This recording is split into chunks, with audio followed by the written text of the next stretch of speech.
Hello, everyone. Today I'll be having a chat with Matt from Mongoose.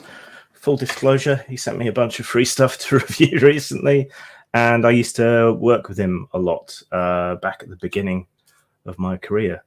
So we'll be talking a lot about gaming stuff and business-related stuff and other things like that, and the new direction that Mongoose has taken recently, because that's a subject that's very interesting to me. If you want to be interviewed, if you're from a company, whatever, let me know in the comments or via my email. Various contact things are down below. Sorry to spring this on people last minute, but it's been a bit of a hectic day. Right, without any further ado, hello, Matt. Hey How there. are you doing? Not too bad. Thanks for having me. Yeah, do you want to give people probably know who you are, but can you give us a brief introduction and a sort of short version of your career in gaming? I'm Matthew Sprange. I'm the current owner of Mongoose Publishing, which publishes the Traveller, Paranoia, and Sea of Thieves RPGs, and Shield Maidens as well now. I've been doing this for a little bit more than 2 decades. Here's to at least 2 decades more. Yeah, succinct. Good. It's a question I'm always curious about, and I always ask people if I find myself in this sort of position. So how did you get into gaming in the first place? Gaming itself was at primary school. We had the Lone Wolf and Fighting Fantasy game books. In the summer holidays between that and secondary school, I picked up the red box basic D&D and never looked back. That's a similar story to mine, apart from D&D. I didn't start with D&D, but with the Fighting Fantasy leading people into gaming. And do you find that to be a common story amongst other people you work with from the UK? Of the same age, yes. Yeah. If you go to the 80s, yeah. But we got people in the office now in their 20s that they don't know what a solo game book is. They're coming from the likes of Dark Souls and GTA and what have you. They find tabletop RPGs typically at university, in one case here. So yeah, it's a different progression these days. Yeah, I talk with Dave Morris quite a bit of Dragon Warriors and various solo game books. He still does okay with the game books as well as his more conventional RPG stuff. And it's been interesting. There's been a sort of a trend towards solo gaming, which isn't exactly game books, but just using random tables to guide yourself through an adventure, almost games mastering for yourself. I'm not sure I'm into it, but it's an interesting trend. It seems peculiar. We've looked at doing a book called Solo Traveller, because Traveller is effectively constructed from a whole bunch of mini game systems anyway. So it is kind of a natural fit for that, but we just haven't found the time and the right approach yet. So on the cards, maybe you'll see it in 3 or 4 years. Yeah, that's one of the arguments someone brought up when I was talking about solo games, about how Traveller was made up of those mini games. Yeah, like creating a starship, or harking back to Fire Fusion and Steel, creating anything, or creating a planet, or taking your character through their career paths. These were all sort of mini games within the main one. Indeed. I thought that was an interesting way to look at it.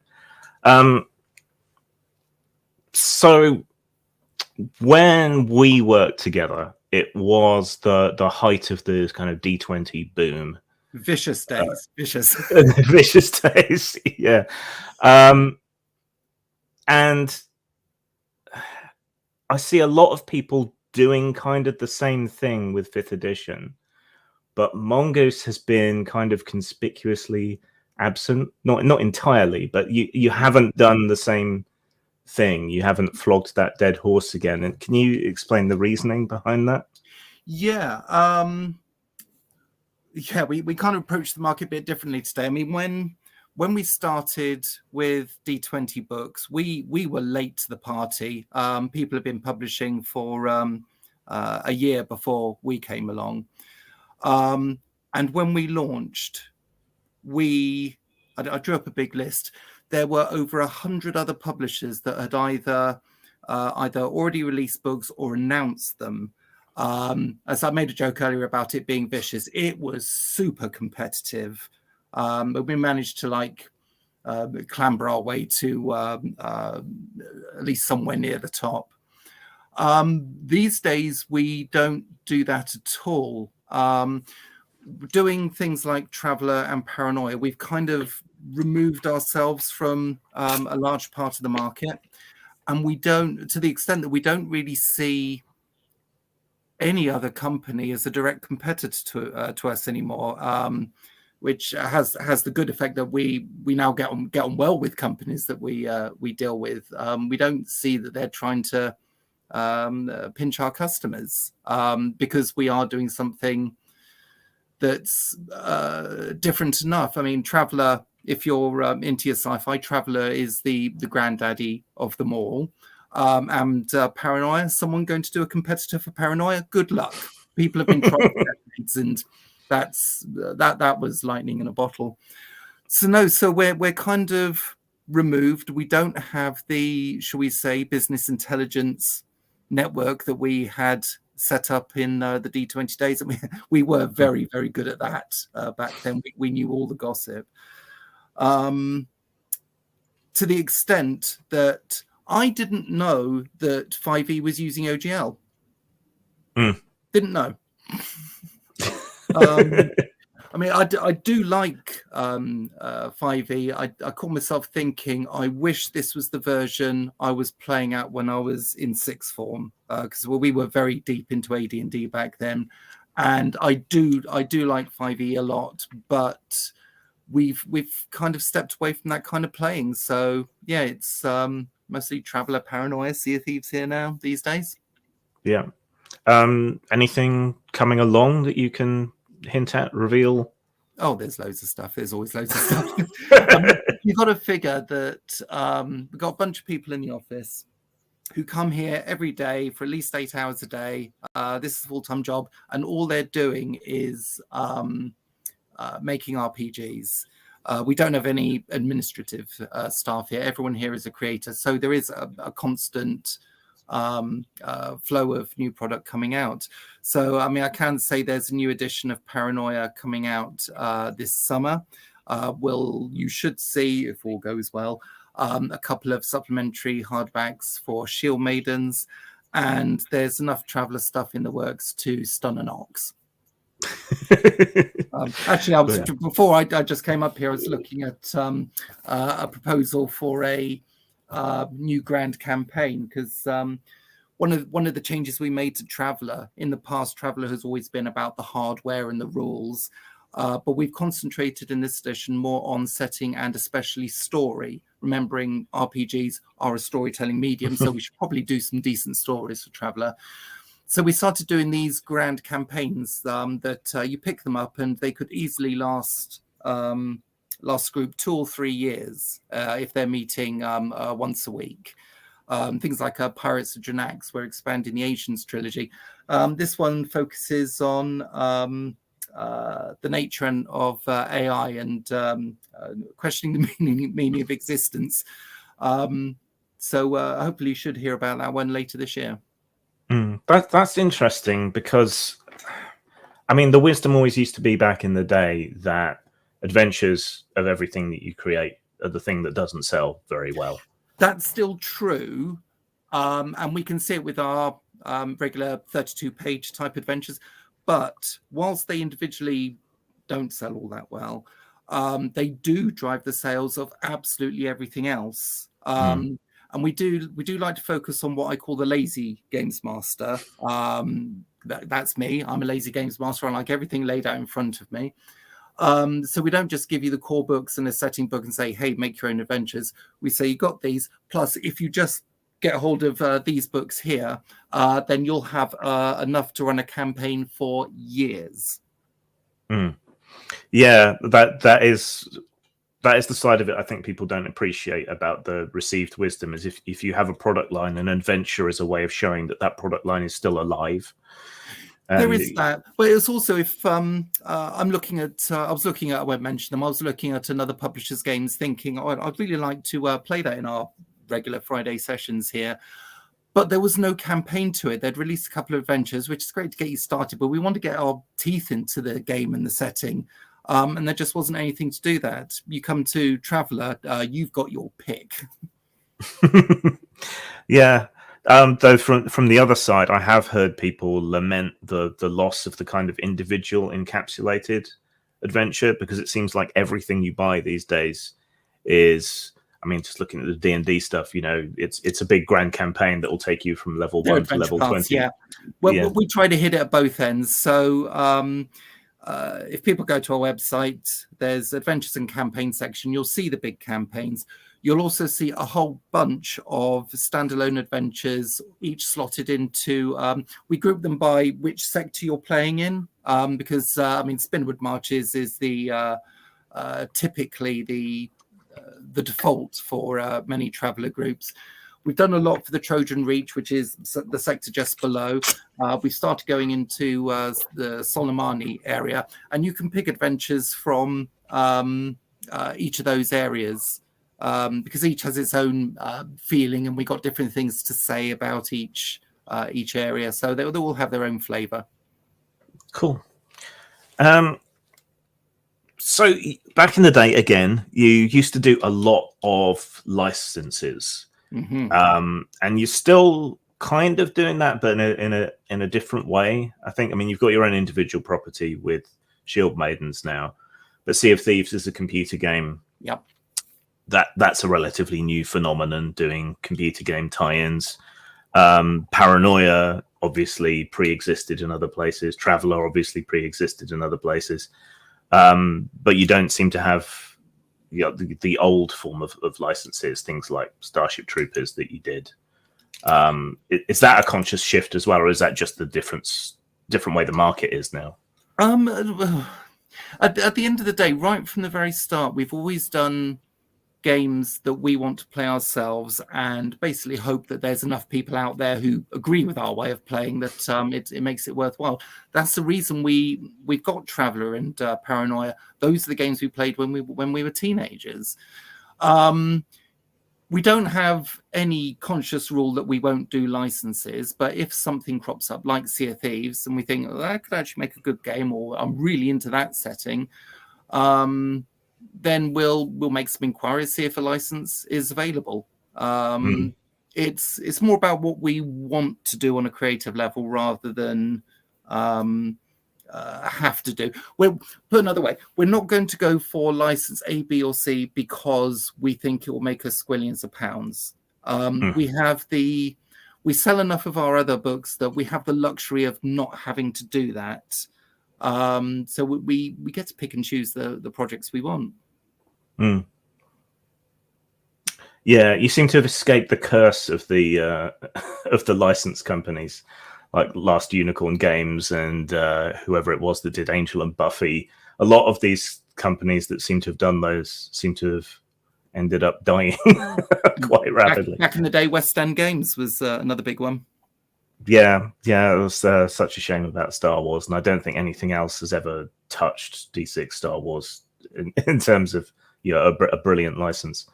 I was asked to ask you about the Elric and so on licenses. Do you still hold those, or have they passed on to someone else? No, I don't know. I don't know where they are at the moment. It's somewhere. Yeah, there's nothing to do with us. I mean, I was calling myself thinking the other day, it might be interesting. Because we don't have a fantasy, we don't really have a fantasy game in our stable at the moment. I did catch myself thinking perhaps Eternal Champion will be a fun thing to go back to, but we've kind of done that. So I mean, never say never, but I think there's probably other things we can do. You still got Legend, which is RuneQuest-ish, isn't it? That needs something doing with it, either a second edition or something else. We would have done that already, but what we really need to properly drive it forward is 2 settings to launch with. One, we figure a licensed one, and one of our own making. And the inspiration hasn't hit yet. I mean, I did have this idea for some sort of Robin Hood, Sheriff of Nottingham, Sherwood kind of game, because that appeals to me. I don't think it'll be super popular, but I like it. Maybe someone else will. Yeah, I don't know. I think there is something of a thirst for a slightly more historically, I wouldn't say accurate, but plausible sort of setting. And essentially a Robin of Sherwood RPG. If you think back to the old series, that's exactly what I was thinking of. Michael Page, best Robin ever.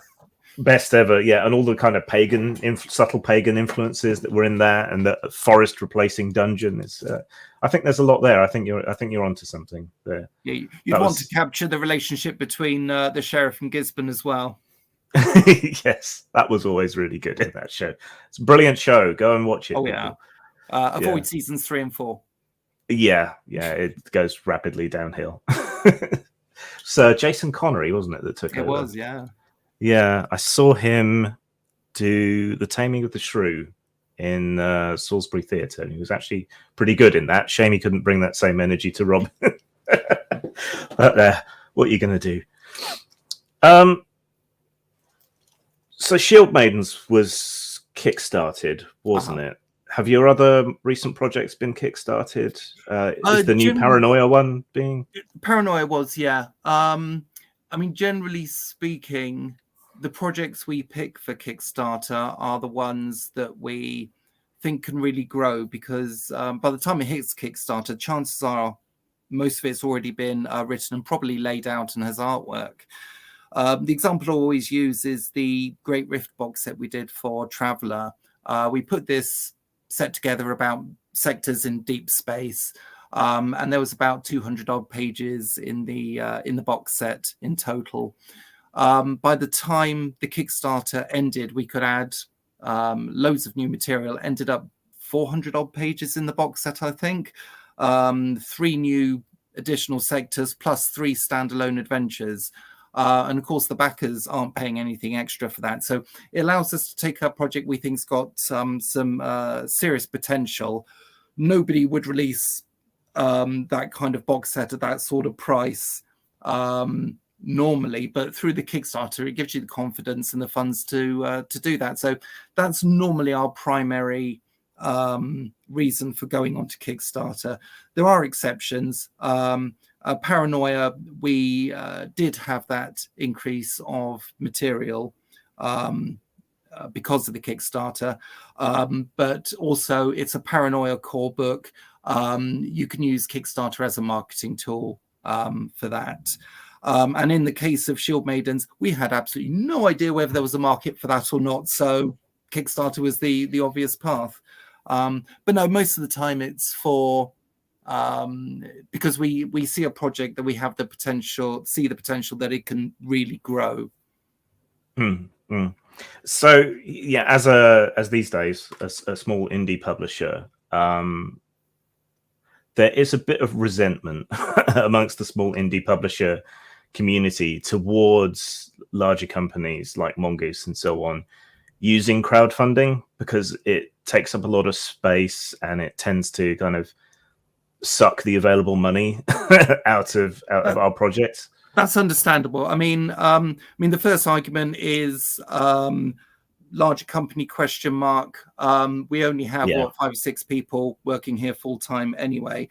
Second, I would venture that your ire is not directed at the larger companies, but at capitalism in general. Yeah, probably. Yeah, it's worth bringing up, I think. But I think you already articulated without me asking why companies do it, because it's good for marketing. It's good for ameliorating the amount of risk that you're taking. It's a way of judging what market is there for something, whether you want to support it more, all of those things. So, there's perfectly legitimate and good reasons why, quote unquote, larger companies use it. But I do think there is also good reason why people get upset, but they probably are getting upset at the wrong thing, as you say. But yeah, you kind of preempted all my follow-up questions on that, you bastard. Yeah, Shield Maidens. I hope my review was fair. I got the impression the author didn't like me very much, even though I promoted their work. I think there is something there, but it is quite boldly political, as you say. Our criticisms are probably misdirected and should be directed at capitalism in a large degree. But one thing I found fascinating is the way in which you seem to be shifting the company to a different kind of entity, a more creator-owned sort of way of structuring things. Just to leap in, you mentioned Shield Maidens being political, and yes, we knew it wouldn't appeal to everyone, but we figured there's some people that might like it. But I would point out, we haven't suddenly gone political. We do Paranoia. That's a satire from start to finish. We do Traveller, which is based on the classic science fiction of the 50s, 60s, and 70s, which is always rooted in some way in the real world. Yeah, you're preempting me again. Politics. Well, okay, so I think there's a difference between a game that involves politics and a game that is politics. Crudely put, I could set a book against the backdrop of the machinations of the Politburo in the 1960s or something, and the book wouldn't necessarily be a critique or a championing of Marxism or whatever. That would just be the setting. It might, right? Just might not be particularly overt with it. And again, you see this in science fiction over and again. And people watch, I don't know, people watch Mad Max Fury Road and think that's a really good action film. I mean, it's a feminist film from start to finish. And I mean, Fury Road, you can argue whether it knocks you over the head with that or not. I mean, I'd say it does. So I have a contrarian take on Fury Road. Excellent. Okay, so you have Immortan Joe, right? He has the access to water, right? There are surrounding communities that are producing fuel and ammunition, right? Here is the seedbed of a new civilization, and it's brutal and horrible, but the world around it is brutal and horrible. He's even got a breeding program to try and cut out the mutations that are clearly ravaging everyone. Yeah, here is the cradle of the new world, and then along comes this idiot, right, and screws it all up, and so humanity is now doomed. Well, that's a challenging view. Well, it's the politics of extremity, right? Yeah. So I think if you look at Warhammer 40,000 as well. I was about to mention that. Humanity faces an existential extinction threat at the hands of chaos and orcs and tyranids and everything else. So the question there is, what is justified? What is justifiable in the face of annihilation? They created that situation specifically so they could go to the limits on the fascist satire. Do you know the some of the background behind Warhammer in the 80s? Where the creators were coming from? A lot of it's taken from 2000 AD. Nemesis the Warlock, the Terminators in that. The creators of Warhammer, I don't know about them today. A lot of the old guard have left now. But Warhammer through the 80s and 90s absolutely was political, and it absolutely leaned left. I mean, one of the main creators was an actual communist. So you got things like, there's all sorts, but one of my favorites is you got the big orc warlord, Gazgul Uruk Magthraker. Margaret Thatcher, a rampaging beast that just destroys everything in its path. SLA Industries was very much inspired by Scotland during the Thatcher years. Yeah. Loads of influences there. But yeah, again, I think that's the difference between maybe being influenced by your politics or being satirical and so on, and being propagandistic. And it's never quite clear where the line is on a lot of games. I find it interesting, but different people as well. Yeah. I don't really subscribe to Death of the Author. I always tell that anecdote about Isaac Asimov. Yeah, do you know the quote about Isaac Asimov? Which one? The anecdote about Isaac Asimov. What's that? And Death of the Author. So he went to a university and sat in on a class that was examining one of his books. And he sort of sat at the back and listened through the whole thing. And at the end, he goes up to the professor and says, "That was a really a fascinating, discussion about my book. But I've got to tell you, you're completely wrong. That wasn't what I was saying at all." And the professor goes, "Yeah, dear boy, just because you wrote it doesn't mean you know what it was about."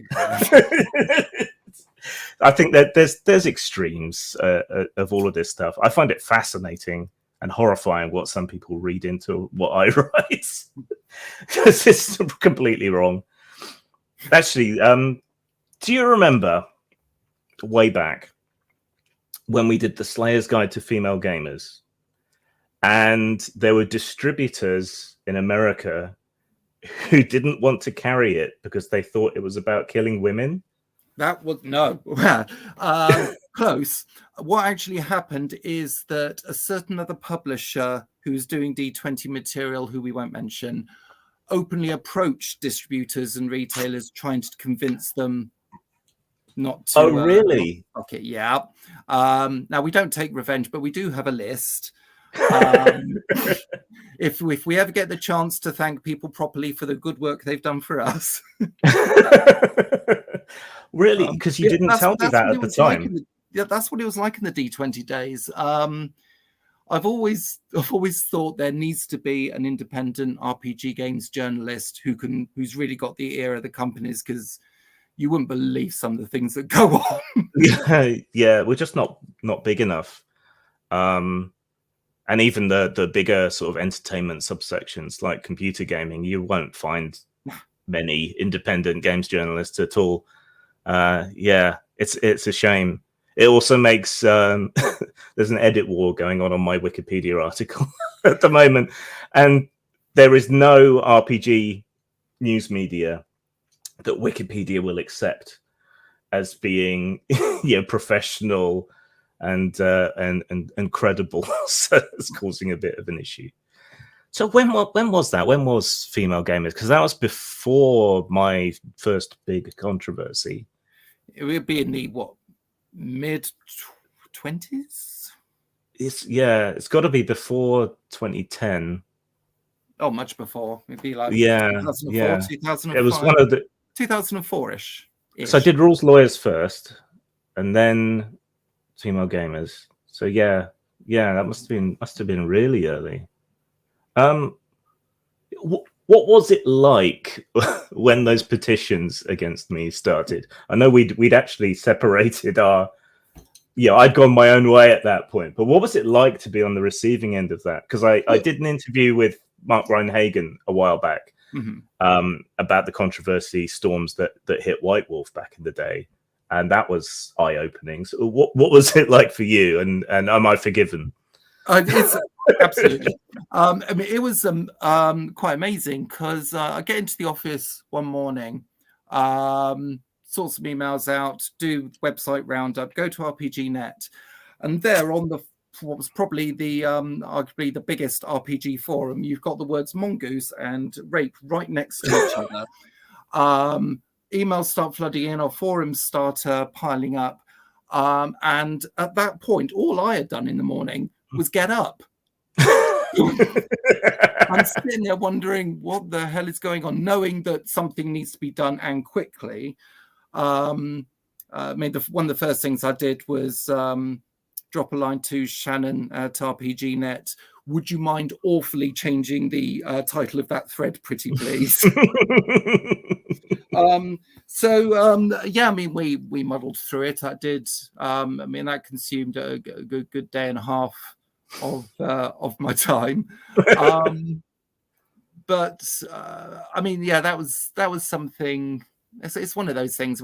Something exploded, and we were caught in the area of effect.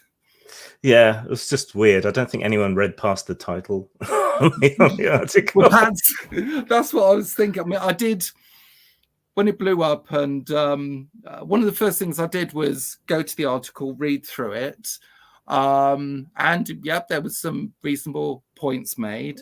And I had this image of you finishing writing it, proud of your work, and then you go, right, what am I going to call it? And you type it out, and you're thinking, yeah, that'll get some attention. yeah, that was pretty much the thinking. And there were some similar articles with similar names, and I thought it was a fairly well-known way of constructing a sort of contrarian, eye-catching title. But yeah, live and learn, I guess. Yeah, it was meant. I did wonder. I wonder if he still thinks that was a wise title. The problem was that you're going to have a lot of people who aren't going to be able to get beyond the title, and it's all very well saying you should read all of it. I mean, yes, yeah, but I don't know if you can reasonably expect people to. On such of an emotive issue. Yeah, I mean, it was meant to be part of a series of articles. I was going to go through a whole bunch of different stuff, like murder, torture, approaching them all from the idea that, bad stuff makes good stories. I think I did the second one, murder, but then everything had just blown up so much. Going back, thinking back, I think the only thing I would have changed would be the title, and maybe do the murder one first. Maybe lead into it. Well, so you got to think back at the time. It was the thing that prompted me to write the articles was the Lara Croft reboot of Tomb Raider, and there was a big fuss about one of the cutscenes that was used in the advertising, which had implied sexual assault, and people were up in arms about that, and so that prompted me. I was thinking, well, there's got to be peril for stories to be interesting, and this is a kind of peril, and it's something you want to make sure doesn't happen to the character while you're playing them. This is clearly driving engagement because everyone's really upset about it. That's what you want when you're a storyteller. You want to get people engaged. I don't know. I have an aversion to treating people like they're stupid, but then they constantly prove themselves to be. The problem is it's an emotive issue. I mean, you're not going to get anybody wandering around who's been murdered. You're going to get not many more people wandering around who've been tortured. You touched on something that is going to affect a great many people, and that's why it needs to be treated differently with respect. Yeah, and so that might mean you go softly around it, but that's where we are at the moment. Yeah, the culture has definitely changed around us, I think. I mean, the other thing I was drawing on was, I mean, it's a central plot point in the Ill-Earth War by Stephen Donaldson. Robin Hobb has it driving a lot of character development in the Live Ship Traders. It's I did a couple of comedy sex supplements for you. I'm always interested in that. I've always been interested in that side of things, and found it peculiar that we don't examine it. Yes. I mean, the glib answer there is, well, it's because we're British. But it is going to be, should we say, problematic in many circles that may not be your own gaming group. And I don't just mean you, I mean everybody. Yeah. I mean, on that side, I would be very unlikely to touch on anything of a sexual nature around the gaming table. Other groups are going to be far more accepting of it. And this is the problem with the resistance to the session zeros, the safety zones, trigger warnings, and what have you. They don't really consume much of your time, and you might be really unaware of somebody in your group who could be seriously affected by that. It's just nice to do it. It's going to take you 2 minutes. Well, I'm going to push back slightly on that. Excellent. So session zero just used to mean getting together, deciding what your group concept was, maybe making your characters up together. Some systems want you to interweave your character backgrounds and so on, something like Fate or Hot War, or there's a bunch of them to do it. So that's what that used to mean. Now it seems to have taken on the connotation of a sort of almost a group therapy session, or a struggle session, where you're now kind of dictating which way the story is going to go, what elements can and can't be included. That's too far for me. That's too much. I can understand that. I don't think things are perfect. I think they will evolve. People have recognized the problem, and they're trying new ways to get around it. I mean, I can see the issue. I've seen some examples where somebody raises a card or something halfway through a game.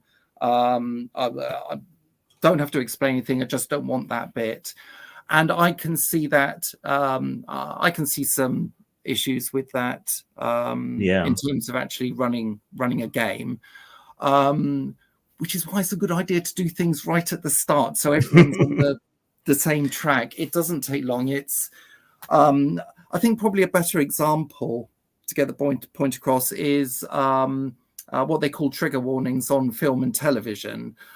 Just one quick line that flashes up: this film contains scenes of da-da-da-da, and then boom, you can make a decision. Do you know what? I am out of here. I don't want to go anywhere near that stuff. So, and to save the emotional pain and heartache it could very seriously cause, it doesn't require any effort.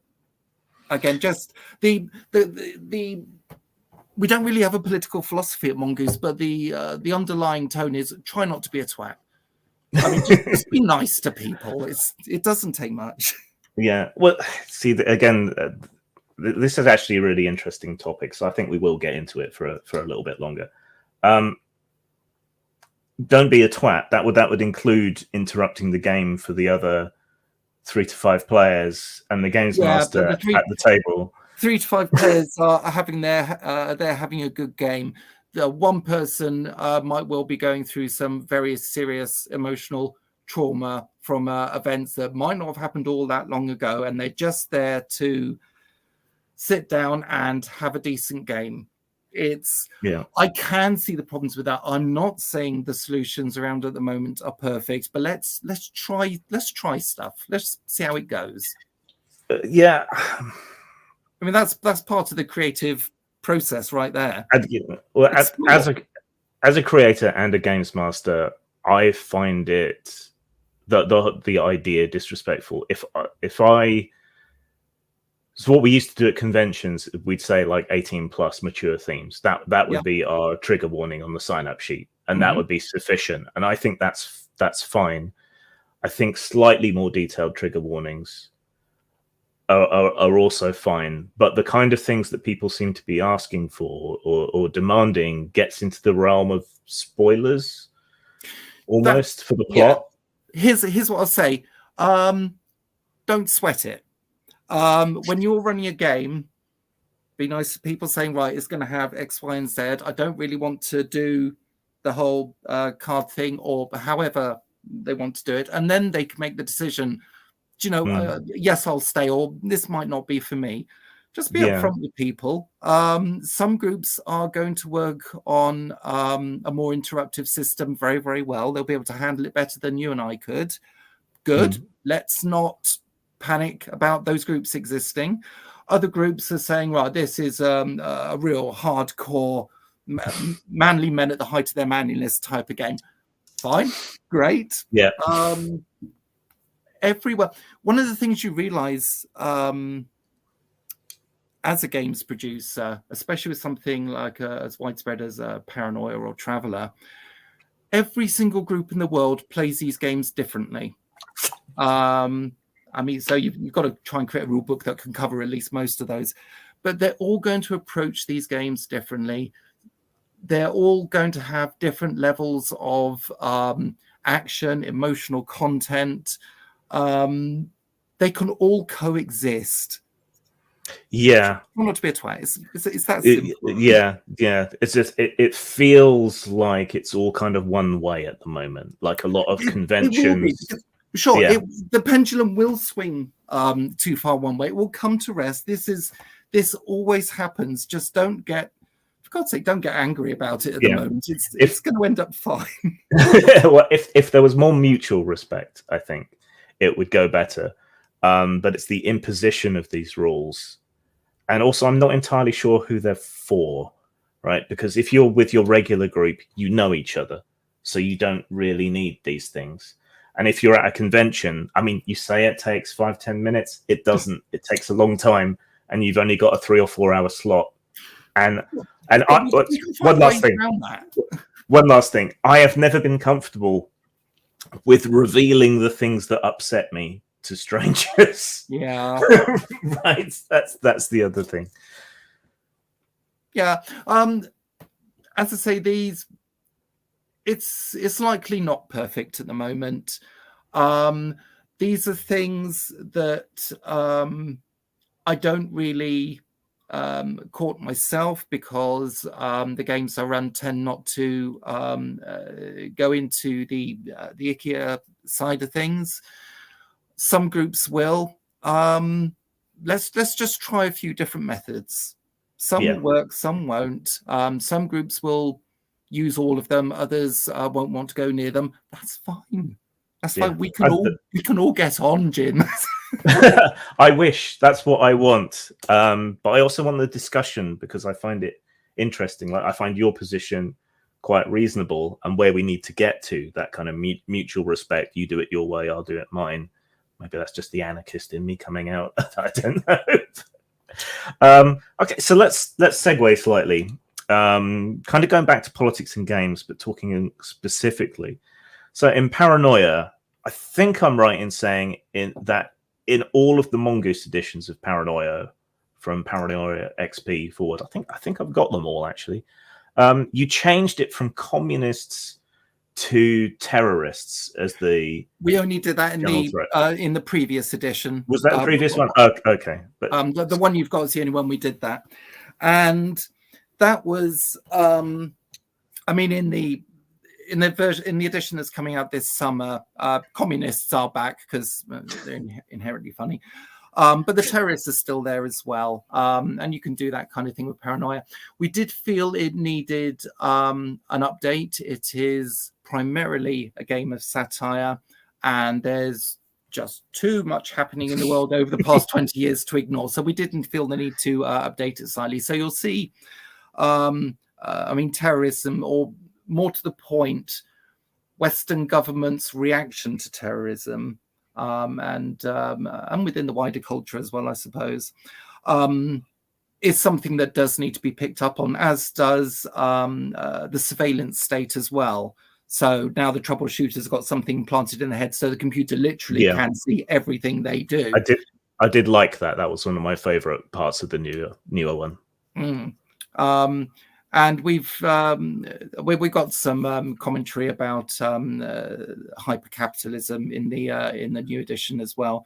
But yeah, I mean, the terrorist was just an evolution. I mean, as terrorism leaves wider culture, it'll get muted in Paranoia, and something else will be around. Yeah, no, it made sense to me But I always felt like the communism thing was kind of evergreen, and it was kind of a shame that was taken out, because certainly in American society, they're still paranoid. Yeah, anything left of Hitler is socialism and Marxism. There is that. I mean, on the one hand, I mean, the US is obviously a big market, but so is Europe, and there's always something in the back of your head that going, well, we've got actual communists over here. But yeah, the approach is. I'm sorry, I've completely lost the thread there. I was just saying it was. I'm sure it was. I was just saying that it's a shame that the communism got toned down a bit, because that was so evergreen. Yeah. It's also Gen Z doesn't know what a communist is. No, that's the other reason. Yeah.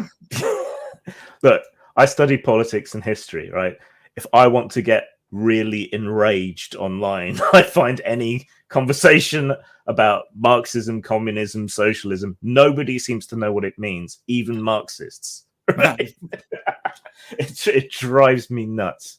But you know, it's happening over here as well now. What they talking about? It's complaining about the left-wing economic establishment.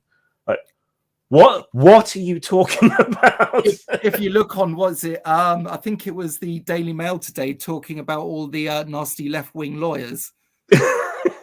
Yeah, notoriously left-wing constituency lawyers. Were you ever tempted to do something about Brexit and paranoia? Maybe we did COVID. Yeah. We did have. So we looked at some of the new adventures that are getting proposed at the moment are very deep in the satire, to the extent I'm looking at some of them thinking, oh, I don't know if we can publish that.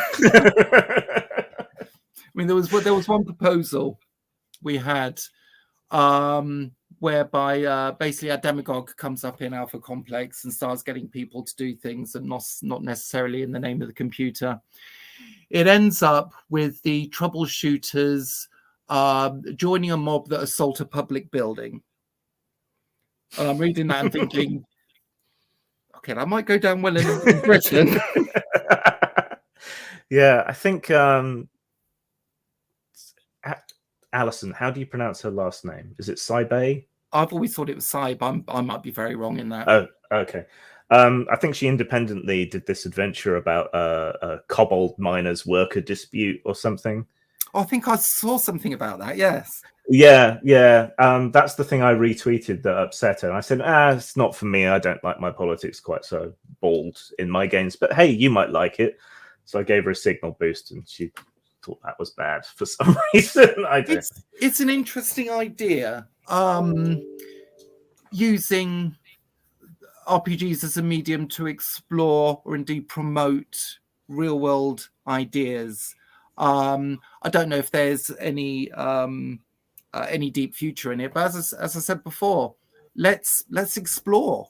Let's see what the limits are, what can be done. You never know what it might develop into. I mean, say in a more covert way, science fiction has been doing this for decades.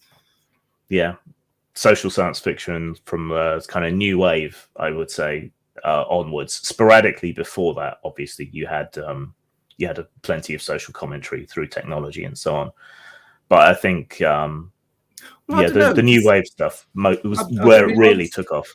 Yeah, I mean, certainly, obviously, different world today. But one example I always go back to is the original Star Wars film that's rooted in the Vietnam War, where the Empire isn't the British Empire, it's America. The rebels are the VC. You had a heavy dollop of 60s counterculture into that, a bit of cowboy, and we'll base it all on the Flash Gordon series. It's that kind of thing. And Kurosawa. Yes. I'm also thinking the original Starship Troopers novel. I mean, that was making some very heavy social points.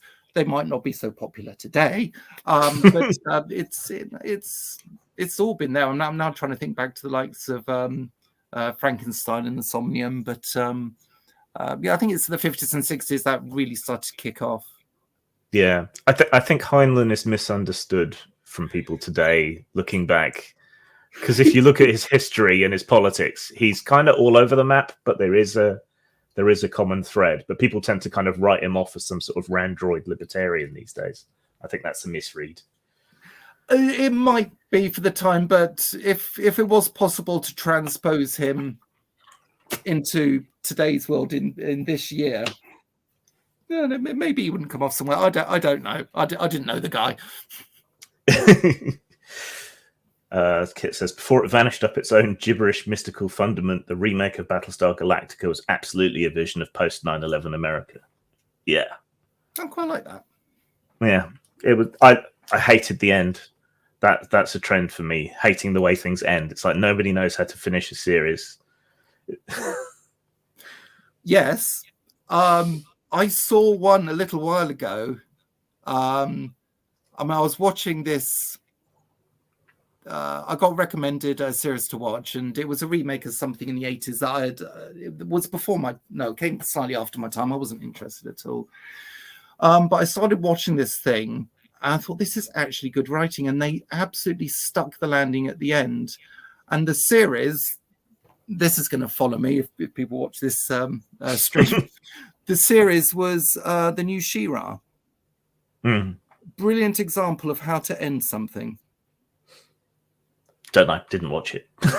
Watch it. It might be a cartoon series aimed at young girls, but the writing I thought was far superior to a lot of other stuff I was watching at the time.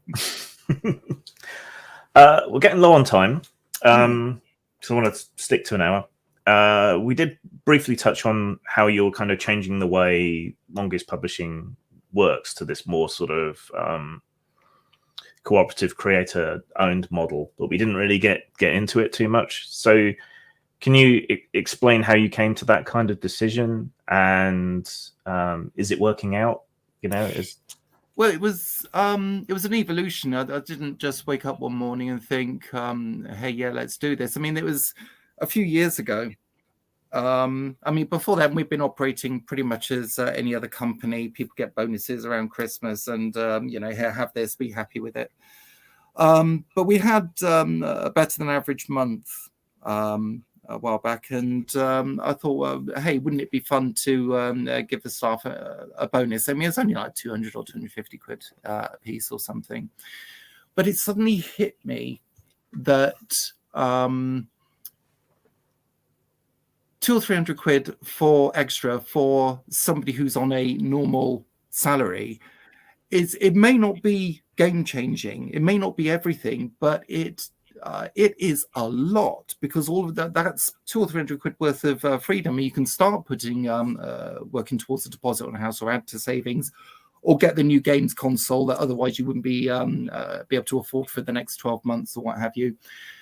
So it meant quite a lot. But here's the thing: it cost the company nothing. I mean, you got a small number of staff getting 200 or 300 quid each.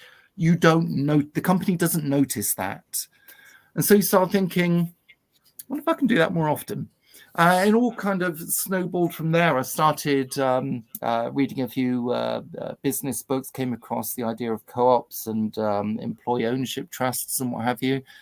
I thought, yeah, this is actually something worth pursuing. We did discuss this briefly on email. I did say when I originally set up Postmort, I tried to do it as a cooperative, but perversely, it seems easier to do it if you have a pre-existing company that you transition rather than starting out that way, which is a shame, I think. But I hope more companies follow the model. I'm not a lifelong leftist. I've watched the unionization at Paizo and things like that with a degree of excitement, but then horror, because it seems like they're not so much doing it necessarily for the industrial reasons, like better working conditions, though at Paizo, apparently getting the carpets cleaned requires unionization. But rather that they wanted to exert greater control over the content that the company was putting out, to almost censor it from within. That seemed to be the motivation. You've seen that at a few computer game companies as well. That's that seems to me to be the wrong reason to unionize. I don't know. What do you think about it? The staff did here instantly asked me if they could unionize. I said, sure. What good is it going to do when you already own the company yourselves? But I digress. The question of unions, the effectiveness of a union and the benefits to the people within it, indeed everyone else working within the company, is not perhaps down to the company itself. It's down to the union. That's the point of it. So it might be something to keep an eye on if the people within Paizo's union decide this is great, we got what we want, or this is as good as it's going to get. Fine, that's their decision. Or maybe they start using their leverage and start pushing for more things. I mean, you can, as a company, you can avoid a lot of this if you just pay your staff a decent amount. Yeah.